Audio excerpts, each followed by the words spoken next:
In 1966, one American company produced nearly $800 million worth of aluminium and pocketed $59 million in pure profit in a single calendar year.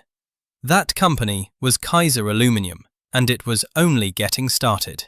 Walk into the sprawling grounds of the Mead smelter outside Spokane, Washington in its peak years, and the scale of it would stop you cold.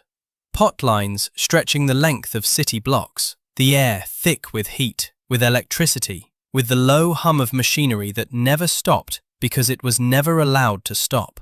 Molten aluminium poured in rivers of orange fire, shift after shift, around the clock, every single day of the year. At its height, Kaiser Aluminum operated plants across 34 states, employed nearly 90,000 workers worldwide, and commanded a position as America's third-largest aluminum producer. Its aluminum went into the wings of bombers, the frames of automobiles, the foil wrapped around your dinner table leftovers. Presidents John F. Kennedy and Lyndon B. Johnson sought the advice of its founder. Entire communities in Washington, Louisiana, West Virginia, and Ohio were built around the wages this company paid. Then something went catastrophically wrong. Labor disputes tore communities apart for 20 brutal months. A catastrophic explosion shook Louisiana before dawn. Over 247,000 asbestos lawsuits piled up on corporate desks until the weight of them could no longer be sustained. And on a quiet morning in February 2002, Kaiser Aluminum filed for Chapter 11 bankruptcy, listing $3.3 billion in assets against $3.1 billion in liabilities. Today, the Mead smelter sits contaminated and abandoned, a Superfund site, PCBs leaching into Deadman Creek, cyanide in the groundwater, crumbling structures and scattered waste piles where 1,200 workers once reported for duty every shift. So how does a company born from the wreckage of one world war, forged in the fire of another, and celebrated as the embodiment of American industrial ambition, collapse into a toxic wasteland? This is the story of the rise, the reign, and the ruin of Kaiser Aluminum. A story of one man's impossible vision, an empire built on lightning and bauxite, and the forces, some external, many self-inflicted, that brought it all down. Welcome inside the Kaiser Aluminum empire, where the machines once ran so hot and so fast that the glow could be seen from miles away, and where now, decades later, only silence remains. Hello everyone. Before we start, make sure to like and subscribe to the channel and leave a comment with where you're from and what time you're watching.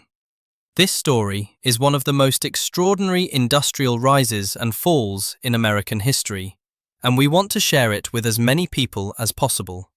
Now, let's get into it. May 9th, 1882, Sprout Brook, New York. Henry John Kaiser came into the world as the son of German immigrants who had very little. What they gave him instead of money was something rarer, a refusal to recognize impossibility. Kaiser left school at the age of 13, not to wander, to work. By 1906, he had migrated west, gravitating toward the raw, unfinished landscape of a country still building itself from the ground up. He started in sales, moved into road paving. By 1914, he had formed his own road-building firm in Washington state, pioneering the use of heavy construction machinery at a time when most contractors still relied on brute human labor. His reputation was built on one thing: speed. When others quoted timelines in years, Kaiser delivered in months. When others hesitated, Kaiser shoveled. Literally. He was known to jump into the cab of a bulldozer himself to keep a project on schedule. The 1920s saw him expand relentlessly. A $20 million Cuban road-building contract in 1927 laid the financial foundation for everything that followed. Then came the decade that would define him.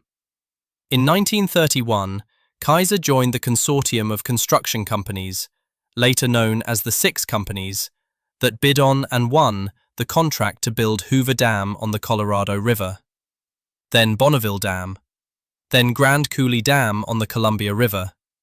He was helping rewrite the geography of the American West, placing concrete monuments to human ambition in places where only desert and canyon had existed before.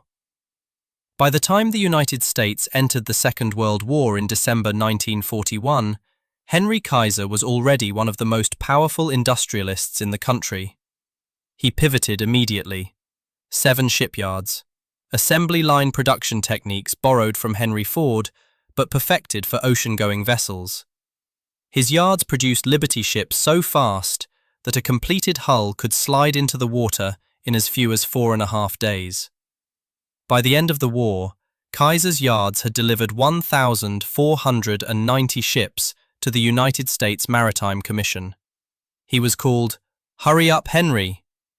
He was celebrated in magazines, in cartoons, in movie reels.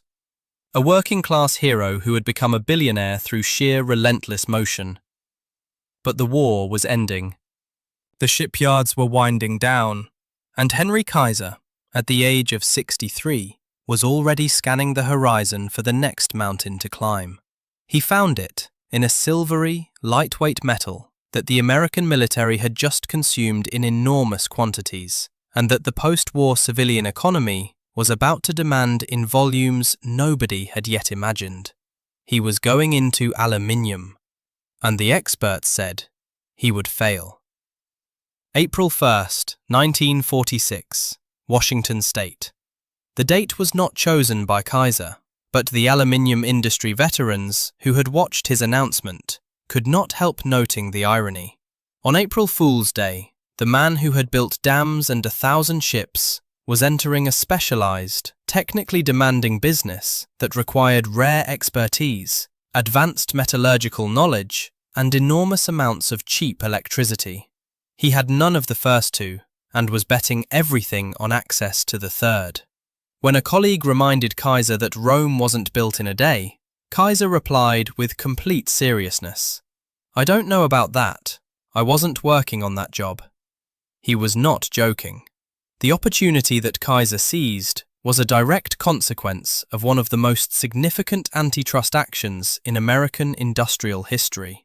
The Aluminium Company of America, Alcoa, had long held a near monopoly over domestic aluminium production. A federal government determined to break that stranglehold had decided, in the post-war disposal of surplus war plants, to give preferential treatment to competitors. Reynolds Metals had already emerged as a second force. The government wanted a third.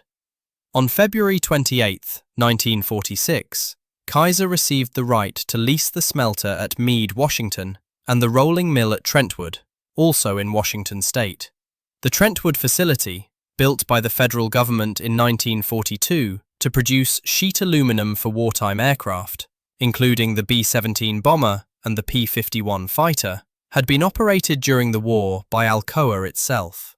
Kaiser would also take on the alumina refinery at Baton Rouge, Louisiana, which began producing again in December of that same year. The Bonneville Power Administration supplied the critical electricity. Cheap, abundant hydroelectric power from the dams Kaiser himself had helped build now flowed into his smelters. The government had essentially handed him the infrastructure. Kaiser brought the capital, the labor, and his characteristic disregard for the word impossible. The results were immediate.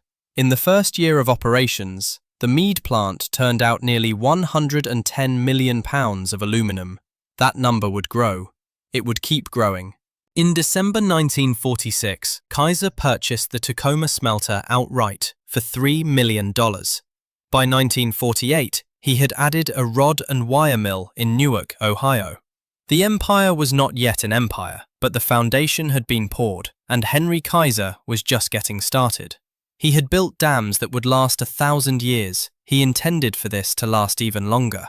1951, Chalmette, Louisiana. On December 11, 1951, the first potline at Kaiser's brand new smelter in Chalmette, on the banks of the Mississippi River near New Orleans, began production.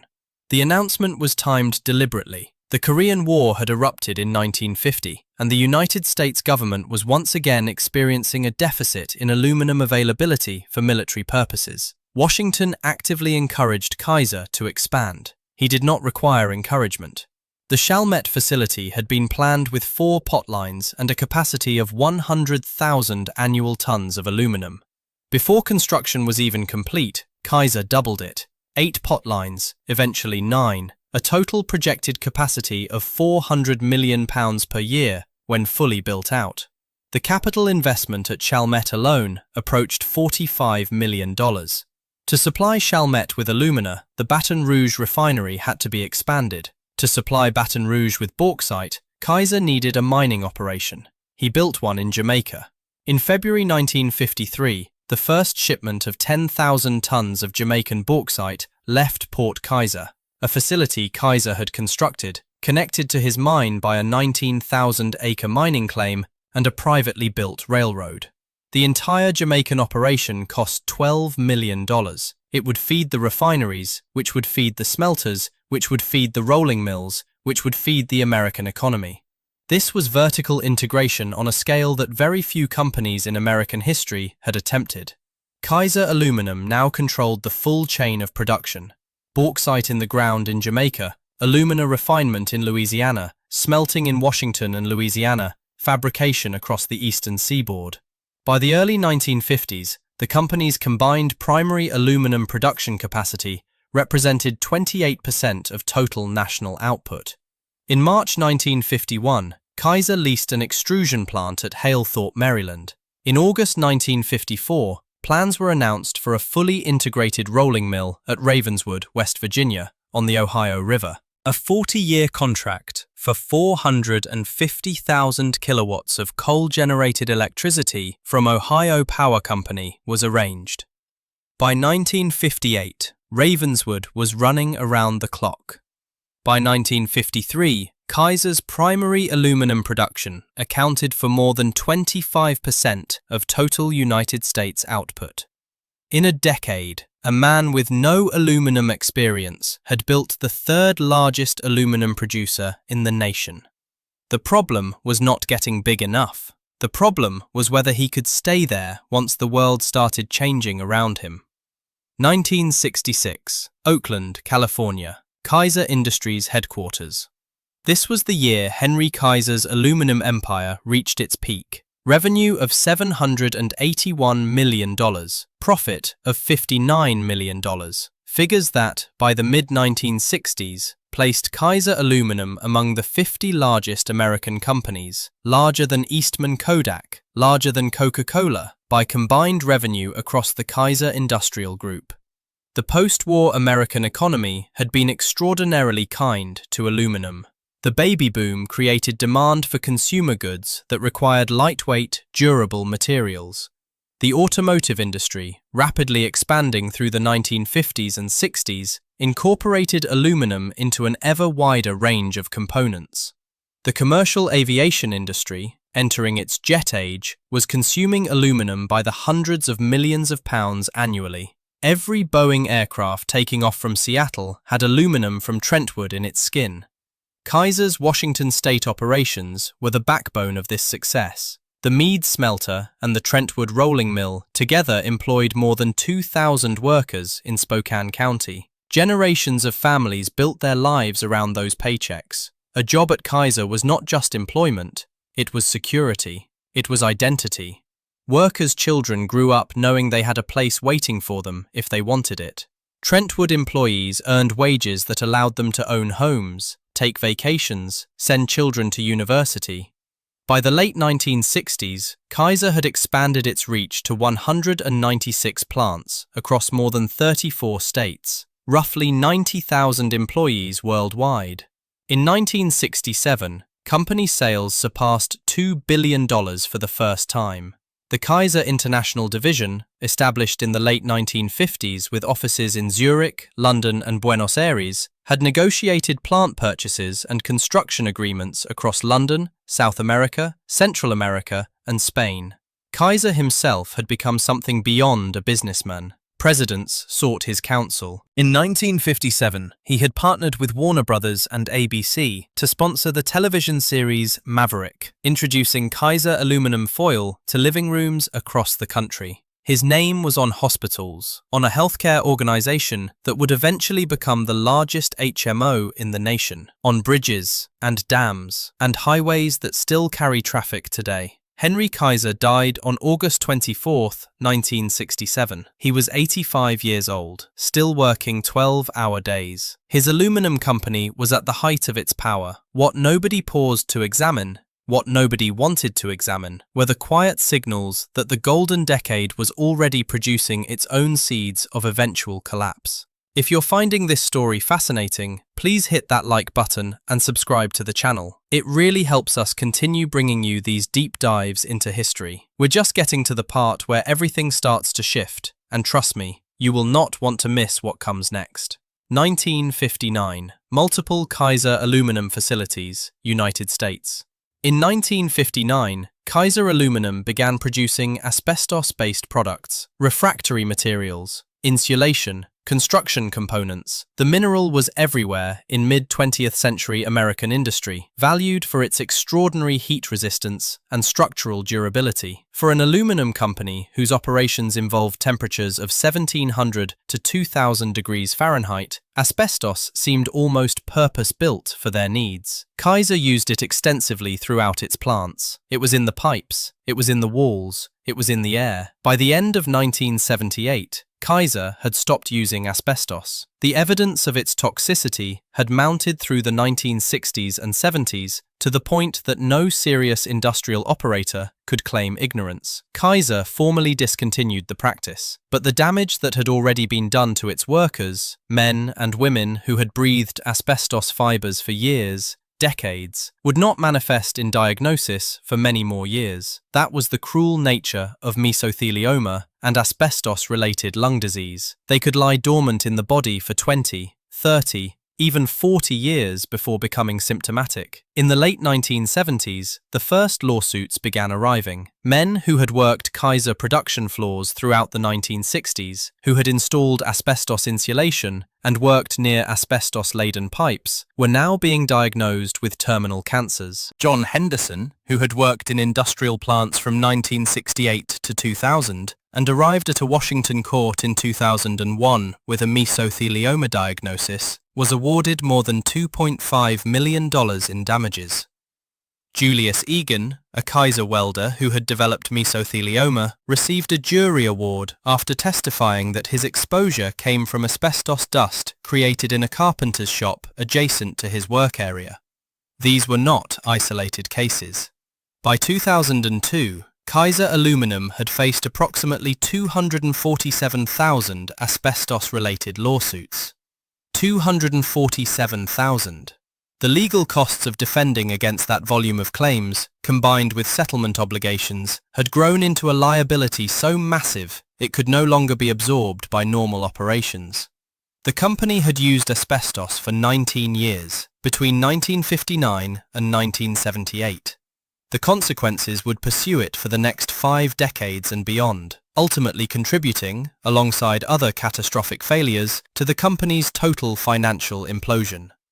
The walls that Kaiser had built to contain the heat had also been slowly poisoning the people who worked within them. Nobody knew it then. But the clock had been running since 1959. 1988, Houston, Texas. The aluminum industry in the 1980s was a fundamentally different place from the one Henry Kaiser had conquered. Global competition had arrived in force. Overseas producers in Canada, Australia, and emerging industrial economies were flooding international markets with primary aluminum at prices American smelters struggled to match. Aluminum prices were volatile, trending downward, and the energy costs that had been so favorable in the Pacific Northwest, built on long-term contracts with federal hydroelectric projects, were beginning to face political and regulatory pressure. In this environment, Kaiser made a strategic error that would permanently alter the company's character. In 1982, facing the first serious downturn of the decade, management cut labor and production by 50% at the Mead and Ravenswood plants and idled 1/3 of its Louisiana aluminum production. The workers absorbed the pain. The company survived. But it had established a pattern. Then came the transaction that many in the labor movement believe was the true inflection point in Kaiser's history. In 1988, Charles Hurwitz, a Texas financier and chairman of Houston-based Maxim Incorporated, purchased Kaiser Tech Limited, the Oakland-based parent company of Kaiser Aluminum and Chemical Company, for $930 million. Hurwitz was 63% controlling interest in the company. Hurwitz was not a man who had built things. He was a man who bought things, extracted value from them, and moved on. His record with Pacific Lumber Company in California, where he accelerated the clear-cutting of old-growth redwood forests after a leveraged buyout, had made him a figure of controversy long before he touched Kaiser. Critics noted that his pattern of acquisition was consistent: leverage the purchase, pressure the workforce, extract cash, minimize long-term investment. The year before Hurwitz arrived, Kaiser's pension plan had begun to show serious underfunding. By the mid-1990s, a Kaiser pension plan would be identified as one of the most underfunded in the United States. In 1989, Kaiser sold its Ravenswood, West Virginia smelter, opened in 1955 as one of Henry Kaiser's proudest expansions, to a group of private investors. Those new owners, operating with different priorities, immediately began demanding concessions from workers. Within the summer before the contract expired in the fall of 1990, 4 workers died on the job at the Ravenswood plant. 4 deaths in a single summer. The man who had valued his workers above almost everything else was gone, and the company that bore his name was becoming something he would not have recognized. 1978. Mead, Washington. The land around the Kaiser Aluminum smelter at Mead, Washington, a 240-acre industrial complex that had been producing aluminum since 1942, had been accepting waste products for as long as it had been running. Spent pot liners, the thick, carbon-rich lining of the electrolytic pots used to reduce alumina into aluminum. From 1942 until 1978, those liners had been disposed of in the northwestern section of the plant property by soaking the pots with water to loosen the linings for removal. The water that absorbed the chemicals from those liners then drained away into the earth. In 1978, the results of that practice became impossible to ignore. Cyanide and fluoride were detected in private drinking water wells northwest of the Mead site. The contamination had spread into an aquifer feeding the Little Spokane River. Cyanide concentrations in some plant production wells reached 256,000 parts per billion. For comparison, the maximum contaminant level for cyanide in drinking water is 200 parts per billion. The Mead groundwater was more than 1,000 times over the limit. Kaiser stopped the pot-soaking practice immediately and provided alternative water supplies to 27 homes and businesses with contaminated wells. In 1983, the Mead site became one of 8 Spokane area Superfund sites listed by the Federal Environmental Protection Agency.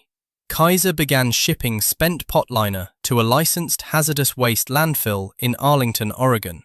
An asphalt cap was constructed over the remaining waste pile to prevent rain from driving further contamination into the ground. The remediation bought time. It did not solve the problem. Decades later, when the smelter was finally shuttered in December 2000, new environmental inspections revealed the true extent of what had accumulated over 58 years of continuous operation. The settling ponds on the 400-acre undeveloped portion north of the former plant were full to capacity and actively releasing polychlorinated biphenyls, PCBs, into Deadman Creek, a tributary of the Little Spokane River at levels hundreds of times above state water quality standards. In July 2020, the EPA launched time-critical emergency removal operations at the Mead site. A crew of 25 workers spent months dismantling asbestos-laden pipes and siding, hauling away waste piles with high PCB concentrations, and dredging settling ponds where contaminated stormwater had collected for years untreated. The plant had produced aluminium for more than half a century. It would take generations to clean up what it left behind. 2000. The Pacific Northwest. Among the many crises converging on Kaiser Aluminum in the final years of the 20th century, Perhaps none revealed the depth of the company's ethical and strategic failures more starkly than what happened during the West Coast energy crisis of 2000 to 2001. Kaiser Aluminum, like other Pacific Northwest aluminum smelters, had signed long-term contracts with regional power companies years earlier that locked in electricity prices at favorable rates. The rationale was clear. Cheap, abundant hydroelectric power was the competitive advantage that allowed American aluminum smelters to compete with lower-wage foreign producers. The contracts were written to sustain industrial employment. They were a form of public subsidy, justified by the jobs they kept in place. When California's electricity crisis exploded in 2000 and 2001, the result of deregulation, manipulation, and rolling blackouts that sent energy prices skyrocketing, Kaiser and two other aluminium companies, Columbia Falls Aluminum and Golden Northwest Aluminum, recognized that they could make far more money selling their electricity allocations back into the grid than by running their smelters. Kaiser had been purchasing electricity at $22 per kilowatt hour. The spot market in crisis-stricken California was paying $300 to $500 per kilowatt hour. Kaiser shut down its smelters, laid off its workers, and sold the power back at a windfall of $468 million, according to calculations by critics and labor advocates. The political reaction was fierce. Citizens groups, lawmakers, and union representatives accused Kaiser of betraying the public purpose of the original power contracts. When other aluminium producers were asked to return 1/4 of their electricity profits, Kaiser negotiated to return only 2%. When other producers pledged to reinvest the windfall into modernizing their shuttered plants, Kaiser added the money to its bottom line. But here's the thing. Even $468 million was not enough to save Kaiser. The debts had grown too large. The asbestos liabilities were insurmountable. The labor disputes had been too destructive. The energy gamble was a desperate attempt to plug a hole in a ship whose hull had been failing for years. It bought months, not salvation. The electricity money flowed in during the fall of 2000. The bankruptcy filing would come 14 months later. The workers whose power contracts had just been monetized would watch their company enter Chapter 11 while they stood in line at unemployment offices. It was the kind of ending that leaves a community permanently scarred.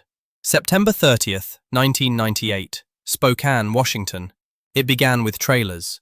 In August 1998, workers at the Kaiser Aluminum Mead smelter noticed something ominous.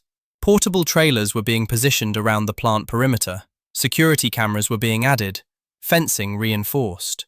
Dan Russell, a former Marine who served as the United Steelworkers of America local president at Mead, representing 1,000 hourly workers, understood exactly what the preparations meant. The company was not preparing to negotiate. It was preparing for a siege. On September 30th, 1998, approximately 3,000 workers, members of the United Steelworkers of America, walked off the job at 5 Kaiser plants: the Mead smelter and Trentwood rolling mill in Spokane, a smelter in Tacoma, Washington, a Newark, Ohio facility, and the Gramercy, Louisiana alumina plant. Their demands centered on job security, opposition to the outsourcing of union work, wages, and the restoration of benefits that had been eroded through a decade of concession contracts. 4 months into the strike, the steelworkers made an extraordinary offer. They would return to work unconditionally under the old contract while negotiations continued. Kaiser management refused. In January 1999, Kaiser locked the workers out. The distinction mattered enormously. A company that locks out workers offering to return is one making an aggressive choice, not a defensive one. What followed was 20 months of picket lines, community division, and economic devastation. Each union job at Kaiser had supported 4 to 5 jobs in the surrounding community. The ripple through Spokane County was felt in restaurants, grocery stores, mortgage offices, and school district budgets. Workers who had started at Kaiser at 24 years old, who had raised families on those wages, who had sent children to college on those paychecks, found themselves with no income, no certainty, and no end in sight. The National Labor Relations Board's General Counsel eventually ruled in April 2000 that Kaiser's lockout had been illegal. That determination, combined with binding arbitration, finally brought the workers back to their jobs on October 23, 2000. They returned to a company already mortally wounded. The Mead smelter was idled in December 2000.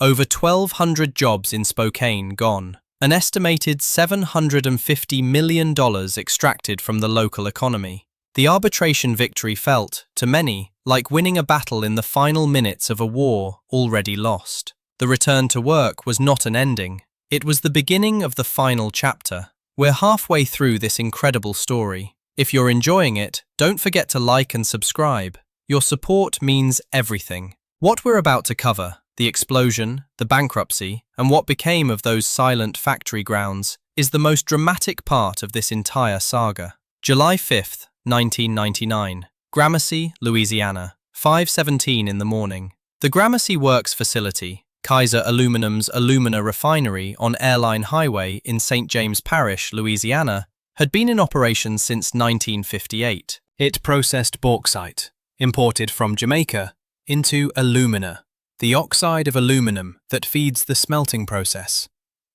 At its rated capacity, the Gramercy plant produced approximately 1 million metric tons of alumina per year. In the summer of 1999, it was being operated not by its experienced union workforce. Those workers were locked out, standing on picket lines, but by replacement employees brought in during the labor dispute. At 4:43 in the morning on July 5th, an unplanned electrical power failure struck the plant. The pumps that moved slurry and liquor through the digestion process stopped. The flow of material through the system backed up through the tanks. High-pressure steam from the plant's gas-fired boilers continued to feed into the digestion area, driving pressure inside the sealed vessels higher and higher. The pressure relief valves that should have controlled the buildup had been impermissibly blocked. The replacement workers on duty, unfamiliar with emergency procedures and undertrained for the scenario they were facing, were unable to take timely action. At 5:17 in the morning, the tanks exploded with tremendous force. 4 tanks were nearly totally destroyed. Hot caustic sodium hydroxide, the chemical used to dissolve bauxite in the refining process, sprayed across the plant and into the surrounding community. Windows shattered on Gramercy's Main Street. Ceiling tiles fell in the Winn-Dixie supermarket across town. Bridge and highway sections adjoining the plant were closed by police. An AirMed helicopter was dispatched to the site. 29 workers were injured. Several sustained severe disabling injuries. The governor declared a state of emergency in St. James Parish, as approximately 2,000 community members filed complaints about medical problems and property damage from the caustic discharge. The Mine Safety and Health Administration subsequently fined Kaiser $533,000 for 23 federal safety violations. Investigators concluded that Kaiser management's failure to identify hazardous conditions, maintain functional pressure relief systems, and provide adequate training for employees directly contributed to the explosion. A lawsuit by injured worker Terrence Hayes ultimately resulted in a $20 million damages award. The Gramercy plant would remain offline for 17 months before resuming partial production in December 2000. The explosion became one more weight added to a structure already near its breaking point. February 12, 2002. Wilmington, Delaware. In the United States Bankruptcy Court in Wilmington, Delaware, Kaiser Aluminum Corporation filed papers for Chapter 11 bankruptcy protection. The filing listed $3.3 billion in assets against $3.1 billion in liabilities. Kaiser had missed an interest payment of approximately $26 million the previous week. It would not be paying $174 million in bonds due that Friday. The causes were simultaneous and mutually reinforcing. Aluminum prices on the London Metal Exchange had fallen 15% over the prior year, amid the first American recession in a decade. Kaiser's raw aluminum shipments had declined by more than half in the third quarter of 2001, a collapse driven in part by the closure of its Washington state smelters.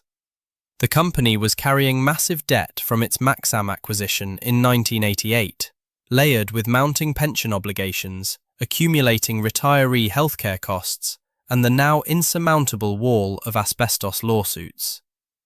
By the time of the bankruptcy filing, Kaiser had faced approximately 247,000 asbestos-related legal claims. The asbestos trust that would eventually be required to settle all current and future claims was initially funded with $1.22 billion. In its first year of operation alone, the trust spent more than $53 million in payouts.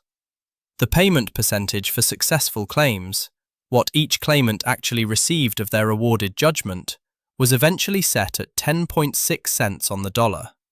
Even then, the trust could barely keep pace. Kaiser Chief Executive Jack Hockamer, speaking at the time of the filing, acknowledged that asset sales could provide only a short-term solution to what were structural, long-term problems. Over the following 4 years, the company sold its bauxite mining interests in Jamaica, its stakes in subsidiaries in Ghana and Australia, 2 Washington state smelters, and the Louisiana plant where the explosion had occurred in 1999. Analysts at BMO Nesbitt Burns noted that among Kaiser's surviving assets, the most attractive to potential acquirers was the Trentwood Rolling Mill in Spokane County, the facility that had been making aluminum for aircraft since 1942. That mill, at least, still had a future. The question for the 4,000 workers still attached to Kaiser's operations was whether the company that emerged from bankruptcy would bear any meaningful resemblance to the industrial giant that had once employed 90,000 people worldwide. 2002 through 2006. United States Bankruptcy Court, District of Delaware. In re. Kaiser Aluminum Corporation, et al. The bankruptcy proceeding that consumed Kaiser Aluminum for 4 years was one of the most complex industrial reorganizations of the early 21st century. It was not simply a matter of balancing a balance sheet. The company was simultaneously defending itself against the largest asbestos litigation exposure in American aluminum history, negotiating with the United Steelworkers of America over labor conditions that had already produced a 20-month lockout and an NLRB finding of illegal conduct, unwinding decades of real estate and subsidiary holdings, and attempting to convince a federal court that a viable, restructured company could emerge from the wreckage. The asbestos liability was the most complex element. By 2002, Kaiser faced over 100,000 unresolved asbestos lawsuits in active litigation, with hundreds of thousands more potential claims from workers and their families who had not yet been diagnosed with asbestos-related diseases. The settlement required the creation of a dedicated compensation trust. The Kaiser Asbestos Trust, established as part of the final bankruptcy plan, was funded with approximately $1.22 billion drawn from the reorganized company's assets. It would operate independently, processing claims from former workers, their spouses, and exposed family members for decades into the future. The Mead smelter's environmental cleanup liability was resolved separately. Kaiser Aluminum Investments Company contributed $2.25 million toward a partial remediation agreement, with Kaiser's insurers covering an additional $18 million. A capped toxic waste pile, described by Washington State Department of Ecology officials as requiring monitoring for centuries, was created on the former smelter grounds. The settlement released Kaiser from further liability under both federal and state environmental cleanup statutes, transferring the ongoing remediation responsibility to a public custodial trust. Charles Hurwitz and Maxam Incorporated, whose 1988 acquisition had fundamentally reshaped Kaiser's relationship with its workers and its balance sheet, were effectively excluded from the reorganized company. The bankruptcy court proceedings stripped Maxim of its controlling position. Kaiser would emerge as an independent entity, its governance restructured in a way that was, in the American industrial context, genuinely unprecedented. As part of the reorganization, the United Steelworkers of America received the right to nominate 4 of the 10 seats on Kaiser Aluminum's board of directors. The union that had spent 20 months on the picket line, whose members had watched their pension plan erode and their lockout declared illegal, would now have a direct voice in corporate governance. July 2006. Trentwood, Spokane Valley, Washington. 4 years, 5 months, and some number of days after Kaiser filed for bankruptcy protection, the reorganized Kaiser Aluminum Corporation emerged from Chapter 11 proceedings in July 2006. Aluminium prices had risen sharply in the intervening period, providing the new company with immediate revenue tailwind. But the company that emerged bore almost no resemblance to the vertically integrated empire Henry Kaiser had assembled. Gone were the bauxite mines in Jamaica, gone were the smelters at Mead and Tacoma, gone were the Louisiana plants, gone were the subsidiary interests in Ghana and Australia. Gone were the 1950s-era ambitions of controlling the complete chain of production from ore in the ground to finished aluminium product.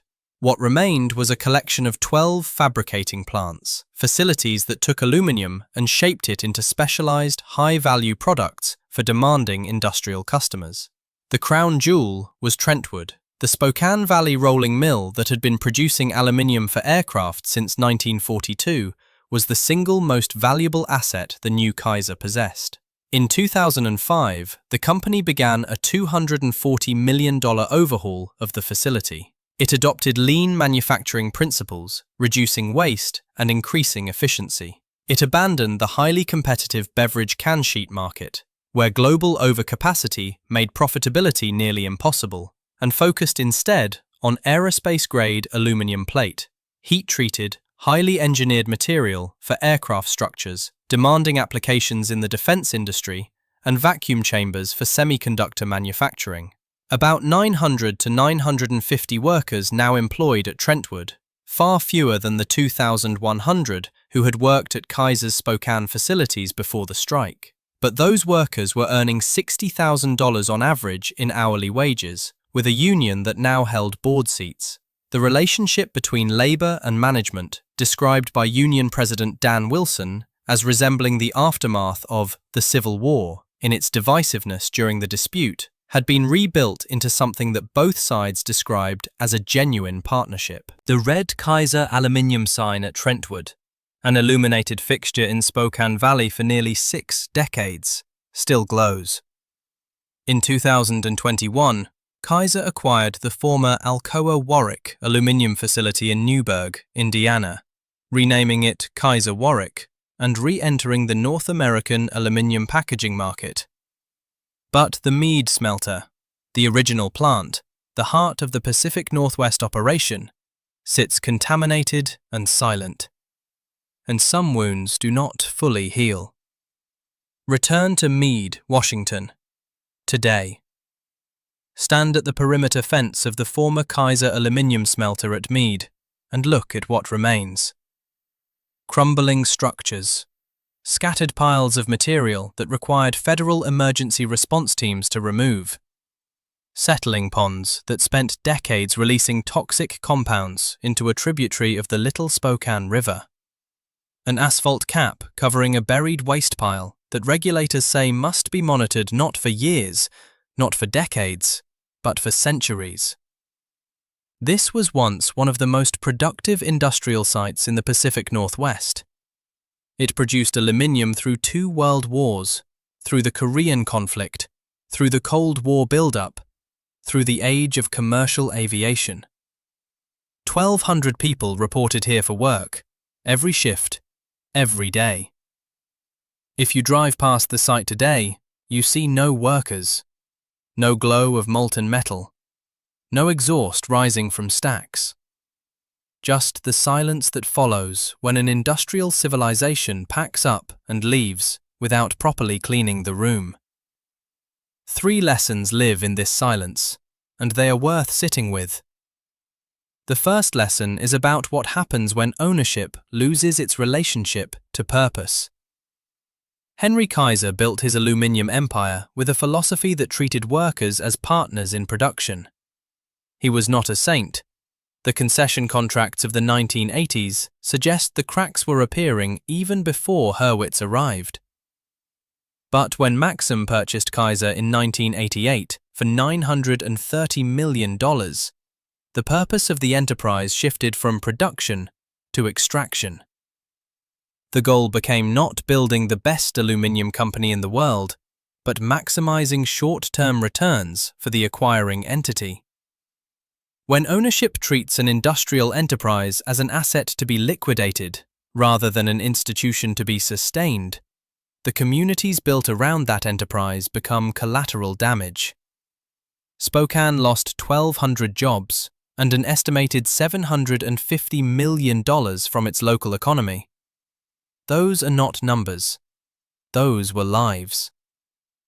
The second lesson concerns the cost of invisible liabilities. From 1959 to 1978, Kaiser used asbestos in its products and plants. The company stopped in 1978, but the 247,000 lawsuits that eventually destroyed its financial capacity arrived 20 years later, filed by workers who had been slowly dying for 2 decades without knowing it. Every business that takes shortcuts on safety is merely deferring the invoice. The invoice always arrives. The third lesson is about the speed at which dominance becomes vulnerability. In 1953, Kaiser produced more than 25% of all primary aluminium in the United States. By 2002, the company was bankrupt, unable to meet bond payments, and selling off mines and smelters at distressed prices. From a quarter of American aluminum production to Chapter 11 in less than 50 years. Here is what is left. A rolling mill in Spokane that survived by reinventing itself. An asbestos trust paying out cents on the dollar to dying workers. A Superfund site requiring centuries of monitoring. A cautionary story about the distance between building an empire and sustaining one. Henry Kaiser understood something about the future that his successors forgot. An industrial empire is not a thing you build once. It is a thing you choose, every single day, to keep building. For the workers inside it, for the communities around it, and for the generations who will inherit whatever you leave behind.